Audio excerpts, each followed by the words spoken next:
folks, and welcome to another edition of Lumberjack Logic. I'm your host, Neil Johnson. I'm so excited to share this news with you because, hey, bad news for FANI Willis is good news for us. That's right, good news for those of us that want to restore. Well, I'm going to turn on a light here just so I'm not in the dark. But who want to see America return to its roots, if you will, who want to see American greatness in the land. So I'm very excited about this news. And this involves Harrison Floyd. And if you didn't know, Harrison Floyd is the black man who had negotiated his bond, so they lock him up, and then he applies for release. And FANI Willis tried to keep him in jail because she's racist, people. But he's having a good thing going on right now. And I honestly think as we go into this, it appears that Judge McAfee is just trying to clear stuff off his calendar and allow these decisions to be made by somebody else. It's almost like he's recusing himself from the case without recusing himself, if that makes any sense. Because he's doing this with a number of things, just allowing this to go into different appeal zones where he doesn't have to make that final ruling. Does that make sense to y'all out there? Hey, do me a favor, quick, smash that like, do chat in with where you're from, and do check out my sponsor, that's Midas Gold. MidasGoldGroup.com, or text Lumberjack to 232-425. You can also call them at 480-360-3000. Look, you get free silver with qualifying order if you mention me or do the text. And I just ordered a bunch more of the stuff. I give it to my kids now for presents because it's real money. And that's what I want to give them. So I want to show them value too, to invest in things. But I've got two articles I'm going to pull from this on this, but there is another appeal moving forward. There's a hearing as well in Fulton County, Georgia today, and that's dealing with Donald Trump himself and his First Amendment rights. Good to see you on. Deb from Kansas. Derek, you're from the moon? Really? Anyways, do chat in with where you're from. Let's see who's on. Syracuse, New York is on. Tax-free metals in Wisconsin. That's right, James Real. That's right. If you buy gold and silver in Wisconsin, it's tax-free. You can, some people I know, like, they do things like have it shipped there and stuff. I just know all kinds of different strategies. But anyways, I've got a great piece. Judge McAfee orders immediate review of Trump RICO defendant arguing FANI Willis overstepped her authority. So there's appeal going on right now in Fulton County, Georgia, that has been allowed to move forward, that is basically stating that FANI Willis overstepped her authority. This is similar, but not exactly like Jack Smith, because Jack Smith doesn't have any authority. So FANI Willis actually does have authority, but she overstepped her authority. This being brought forward by Harrison Floyd. Fulton County Superior Court Judge Scott McAfee ordered an immediate review of Trump RICO co-defendant Harrison Floyd's appeal, arguing District Attorney FANI Willis overstepped her authority when she sought an election-related indictment. Harrison Floyd, a leader for Black Voices for Trump, was charged with 3 counts. Count 1, RICO. What, RICO? How could he be charged with RICO? AOC just told us the other day that RICO isn't a crime. Well, somebody's got to, clue Judge McAfee in and clue Harrison Floyd in that RICO is not a crime. Apparently, they didn't catch what AOC had to say. Oh, my gosh. All right, moving on. And counts 30 and 31. A conspiracy to commit solicitation of false statements in writing and influencing a witness. Floyd's lawyers filed a motion last week asking the judge's permission to appeal his previous ruling on a plea in Barr filed last year. The filing argued FANI Willis overstepped her authority when she sought an election-related indictment against Floyd without a referral from the SEB, that's the State Election Board, okay? After months of back and forth, Scott McAfee finally granted a certificate of immediate review. So this has been going on for a little while, and now a certificate for immediate review has been granted. Law and Crime reported a co-defendant in the Georgia racketeering, RICO, an election subversion case against former President Donald Trump will be allowed to immediately appeal a series of trial court rulings against him to the Georgia Court of Appeals. So this, again, it's a series of trial court rulings all getting appealed here at once. Fulton Superior Court Judge Scott McAfee on Monday granted that certificate of review.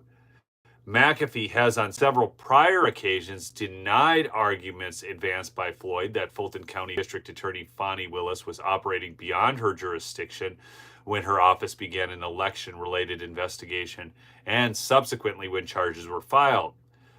Floyd has been pressing the issue since October 2023. So get this, this has been going on again since October 2023, just now being granted this immediate review.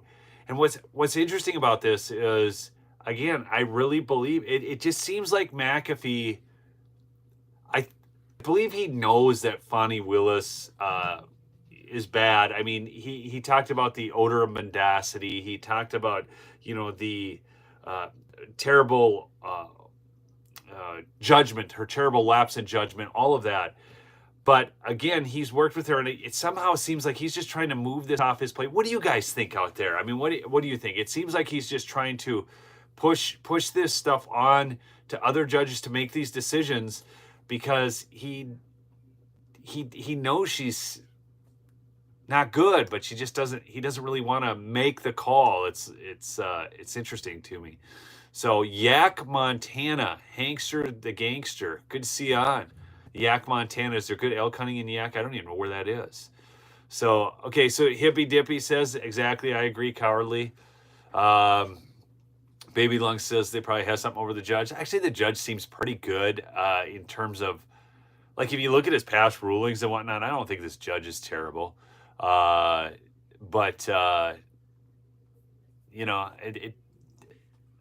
not recusing himself. So see, this is the thing. Steve Hoskins says McAfee is corrupt by not recusing himself after working for FANI and donating to her campaign.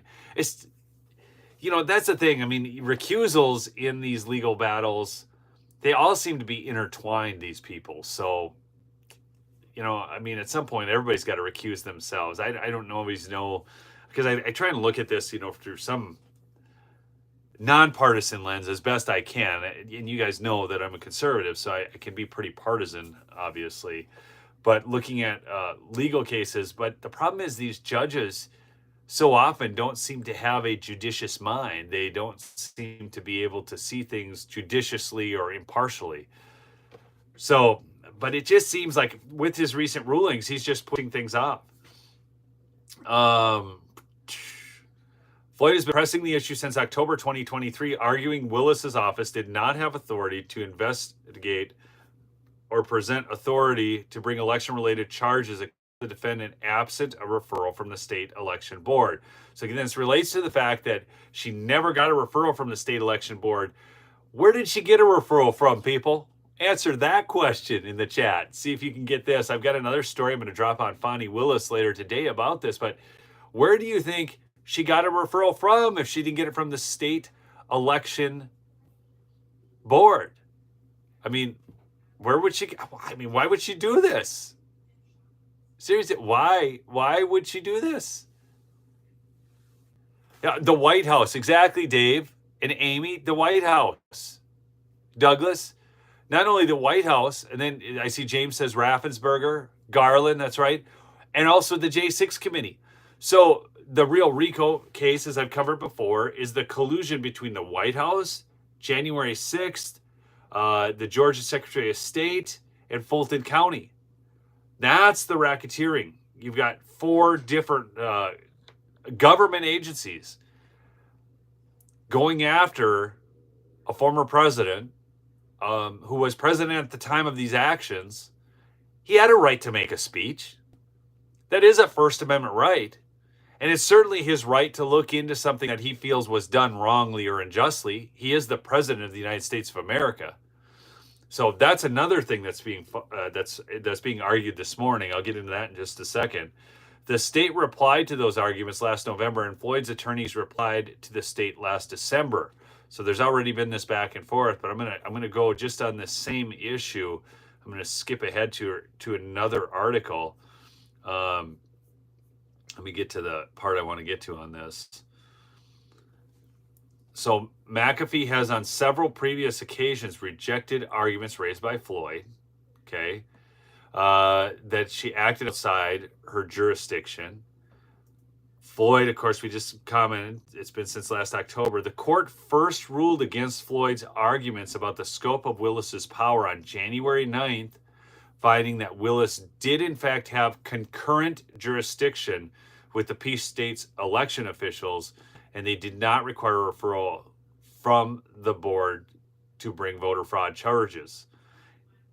So he's already, this is what's so interesting, and this is why I say I believe McAfee is just trying to push this off, because he's already ruled against Floyd on a couple different occasions, and now all of a sudden he's giving this expedited referral. Hey, just get this out of my hands, get this out of my court. I think he knows that Floyd's right. He just doesn't want to rule he's right. And no judge likes getting overruled on appeals. Okay? It's interesting. I will say that McAfee does continue to allow all of these challenges to go forward, and that is good. Okay? And that's good. So whatever you think of McAfee, the fact that he's allowing these to go forward is good. And again, I just believe that he is trying to get it out of his hands. For whatever reason, he doesn't want to make this decision. And maybe he should have recused himself because of his connections to FANI Willis. I'm not sure. In turn, Floyd's lawyers filed their first request on January 12th for permission to appeal to the higher court. Now, people, we're on March 28th. So again, back on January 12th, another permission to appeal was filed. In early March, the trial court waived the defense request for reconsideration, ruled narrowly and without discussion in a one-sided ruling against Floyd, and reaffirmed the ruling from early January. Last week, Floyd again filed a second petition for a certificate of review in response to the rejected request for reconsideration. This time, McAfee, here, listen to this. This time, McAfee decided to remove the problem from its own list. He moved to grant the motion, the judge wrote on Monday. McAfee goes on to say his January 9th order is so important to the case that immediate review should occur, citing language from the relevant section of Georgia's direct appeals law. Let me read that again. McAfee goes on to say that his January 9th order is, in quotes, so important to the case that immediate review should occur, citing language from the relevant section of Georgia's direct appeals law. The issue now confronting the Georgia Court of Appeals is procedural in nature, but involves a question of applicable law that bears on the facts. Specifically, if the higher court takes the case, it will have to determine whether McAfee properly applied the law in a case where two laws may conflict, according to the defense. According to defense testimony, an election-focused law takes precedence over the general provisions of law setting out grand jury procedures. But the district attorney's office and the trial court have previously stated that there is simply no conflict of law here. Isn't that interesting? There's just simply no conflict of law here, rendering irrelevant for now the undisputed question of how Willis acted to secure the massive RICO indictment last August. That's just wild to me. It's undisputed that no transfer was requested or granted, Floyd's latest motion states. Despite this court's declaration of harmony between these laws, the finding that the district attorney has concurrent jurisdiction with the state election board and a referral of the state election board to the district attorney is not required in election-related cases gives rise to OCGA 21-235, absolutely meaningless and unnecessary. So what they're saying is if you're saying that, you're ruling that these other Georgia statutes are unnecessary. Under Georgia court rules, the defendant has 10 days from the date of issuance of the certificate of immediate review to file his motion for an interim appeal. This is what you're going to love about this so much, people. Listen to this again. Under Georgia court rules, the defendant has 10 days from the date of issuance of the certificate of immediate review to file the motion for interim review. Therefore, the Georgia Court of Appeals thereafter, the Georgia Court of Appeals has 45 days from the date the petition is filed to issue an order granting or denying the appeal. However, the case is still being heard in McAfee's court. So, 10 days, 45 days, and then it's heard. This case is not, it's like it's never going to see the light of day. FANI Willis has got to be so upset because it is just constantly delayed. They're so eager to get Trump in court and wrangle something around him before the election. And people, we are now looking at 2 years out. 2 freaking years out. And every time Harrison Floyd files, and now Trump is in there this morning with his case, that's being heard. Anyways, at the start of this trial, Floyd was one of the original 19 co-defendants who was jailed. See, this, I want to get you this, people. Just remember this. At the start of this trial, Floyd was one of the original 19 co-defendants who was jailed for days after his surrender because he had not negotiated bail in advance. After securing his freedom, Willis attempted to revoke the bail and throw Floyd back in jail over social media posts. McAfee declined last November. Let me see here. Quotes for Magnificent put up a super chat. I want to get to this. If others rule for judge, it won't cost him votes in upcoming election. Exactly. Great point. I'm going to hit the love on that. So quotes for the Magnificent said, if he allows us other people to rule, it's not going to cost him votes. Is he just playing a political game? Great point there. That's why I have the best audience on all of you two people. You guys are great. I mean, you bring great thoughts, great insight, things that I don't even see. Sometimes I'll read in the comments and I'll go, man, that is good analysis. Thinking, I'm going to steal that. So you guys are great. So thank you. But let's see here. Back to this. And people, do you guys know what color of skin Floyd Harris has? Just curious. Okay. Yes, Scoop, even on your posts. What color skin does Harrison Floyd have? Because I'm just curious why FANI would go after him. I mean, he must be a white guy, right? Let's look at this. Look this up. This guy's gotta be a white dude, because otherwise she wouldn't go after him, because that'd be racist, right? Wouldn't that be racist to go after? But wait, he's a black man. He's a black dude. What in the world? FANI, what are you doing? You want to keep the black people in jail, FANI?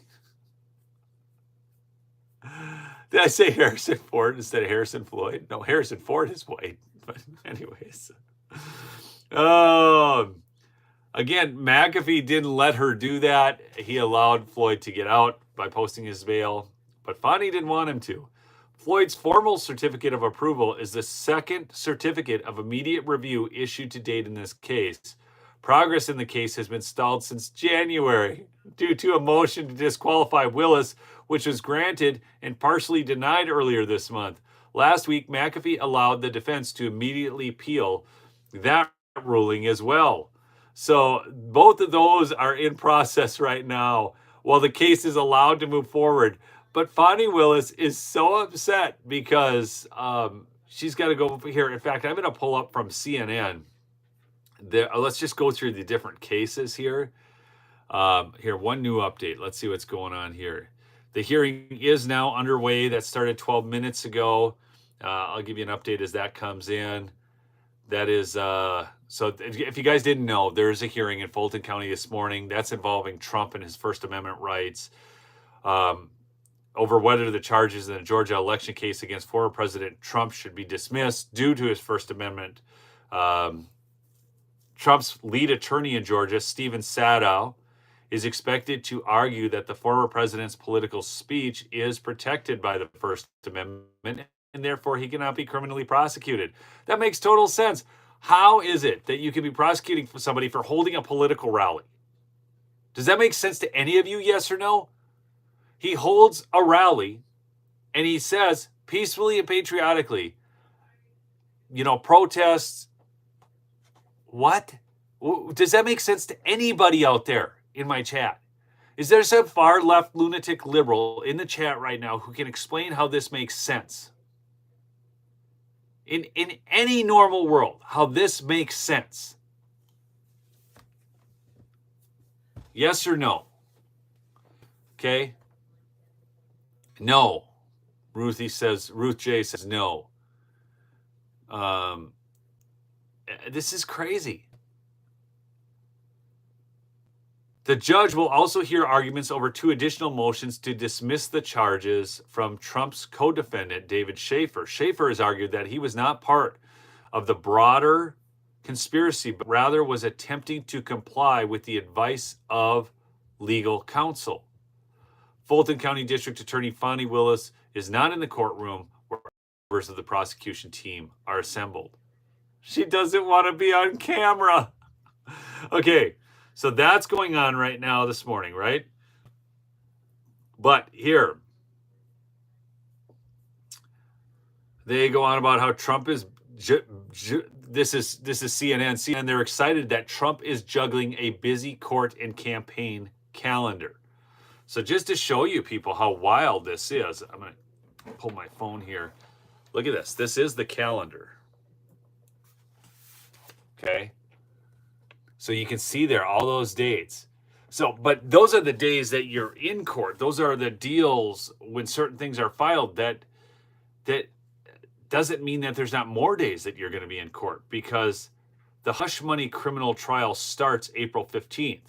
So that's when it starts. But then there's going to be days, unless, because I just released a video last night, that thing could get tossed because multiple people have come forward. Apparently, Michael Cohen, you guys got to watch that live stream from last night. I had my friend Quentin on. It was wild.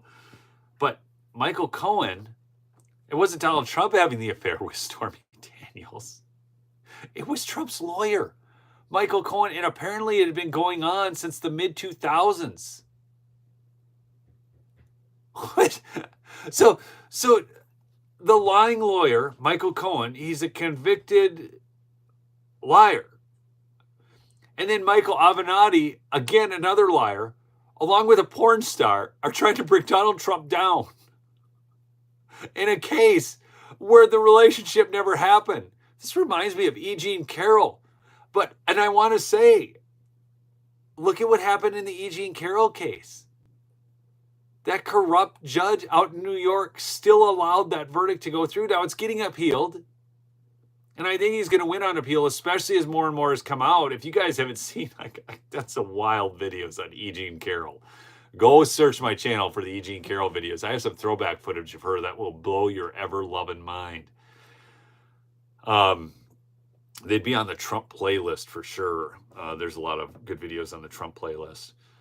But yeah, we've got Republican National Convention coming up in July, and he's got all this going on. So Trump faces criminal charges across 4 indictments, people. So here's what you want to know about each case. So let's just break this down. So we got the hush money case, okay? That's Alvin Bragg. That's New York. Never happened. Trump was indicted in March of 2023. Okay, so, just this year, last year, by the Manhattan District Attorney on state charges related to a hush money payment. Now, that hush money payment, again, so Michael Cohen was the actual person in a relationship, an affair with this porn lady, Stormy Daniels. I mean, these are the kind of people that you'd go like, yeah, they're always telling you the truth, man. We got porn stars and lawyers who are convicted of lying. God help us all. The media parades these people on like they're serious. I just can't. You go like, oh, we got an interview with Michael Cohen tonight to tell us what's wrong with Donald Trump. Oh, really? Freaking ridiculous. Hey, do me a quick favor. 1,779 on and 876 likes. please smash that like. Let's get this stream out to a few more people. And while you're smashing that like, I do want to mention my sponsor, MyPillow, because right now, the hottest deals in the extravaganza, mypillow.com/lumberjack. So just mypillow.com/lumberjack. All those deals will come up. I won't go through them all. Go check it out, though, because the deals are hot over there, and you get free shipping. So that's with my promo code. So let's see. Prosecutors allege Trump was part of an illegal conspiracy to undermine the integrity of the 2016 election. This is all going back to this hush money case. Further, they allege he was part of an unlawful plan to suppress negative information, including this payment to Stormy. Trump has pleaded not guilty. Classified documents. Trump was indicted in June 2023 by a federal grand jury in Miami for taking classified documents. Both Trump and his aide, Walt Nuada, have pled not guilty. On July 27th, the special counsel charged Trump with 3 new counts, including one additional count of willful retention of national defense information. Again, at the heart of that is the binder of the Russia collusion material. Okay, so election interference. Trump's third indictment was the result of Jack Smith's investigation into alleged efforts. Hal Coker sent me a super chat here. I want to read it. He says, "You rock, my man. Trump 2024. Thanks so much, Hal. I'll heart that, and I'll like it. Look at that. Wait. It's not liking. Anyways, thanks so much for that super chat. So the election interference, this is that's going nowhere. Won't be decided before the election as well.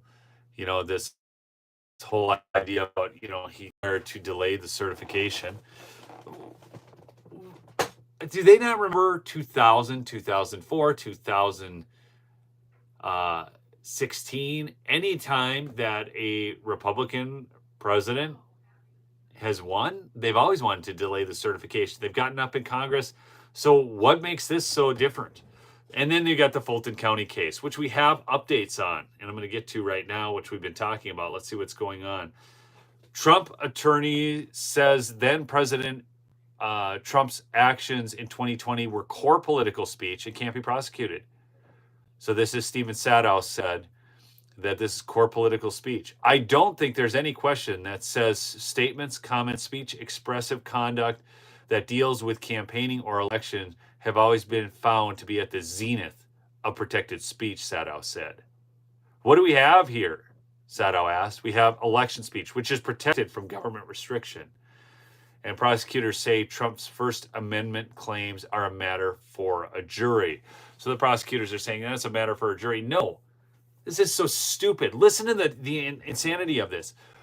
The prosecutors are saying we can bring a case even if we're going after his First Amendment rights, and the jury just needs to decide that.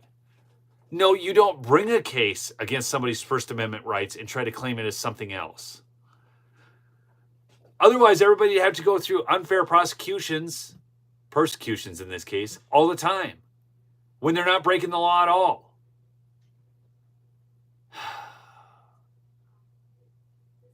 It's ridiculous. It's absolutely ridiculous. So that's an absurd statement. Think about that. Prosecutors say Trump's First Amendment claims are a matter for a jury. No, they're not. Your First Amendment rights means that they shan't be infringed upon, just like Second Amendment, they shan't be infringed upon because we all have the right to freedom of speech. And the Second Amendment protects the first, but that's a whole other discussion. But the bottom line is you don't bring a case to trial about somebody's rights and say, oh, that's just a matter for a jury. No, it's a matter for you never to have brought the case because the case is prosecuting his First Amendment rights. You don't have everybody, like every time you open your mouth, can you imagine if somebody gets sent into court just because they say something that Fulton County doesn't like or that Joe Biden doesn't like, and then you get hauled into court all the time, and then you have to defend your First Amendment rights there? No, it should just be thrown out on its head. This is ridiculous. It pisses me off. Donald Wakeford, a prosecutor with the Fulton County District Attorney's Office, argued that it was premature to consider First Amendment arguments and that such arguments should be put before a jury during trial. It's not premature. That is the argument. Anyways, I'm more excited about the first news I dropped, okay? Reading this going, anyways, keep fighting the good fight, folks. I'll have some uploads today, and away we roll, man. Keep on keeping on. None of this is getting decided before the election. So they can't even rely on a corrupt judge or a corrupt jury, like in Washington, D.C., where you can't get fair juries, to decide something for him, to eliminate him from the ballot, to eliminate him from anything. All we see is consistent delays, and we keep seeing, and actually, it's people are going to think I'm weird. I hope you get this. The fact that these cases are all going on, the fact that all these delays are happening and we're not getting the rulings we want right away is actually good. It's good because it continues to bring more to light. All right? So just keep that in mind. And check out my sponsor, Midas Gold. That's MidasGoldGroup.com, or text Lumberjack to 232-425. You can also call them at 480-360-3000 and get free silver with a qualifying order. Get yourself some real money in this world of fiat currency. All right? Love y'all. Peace out.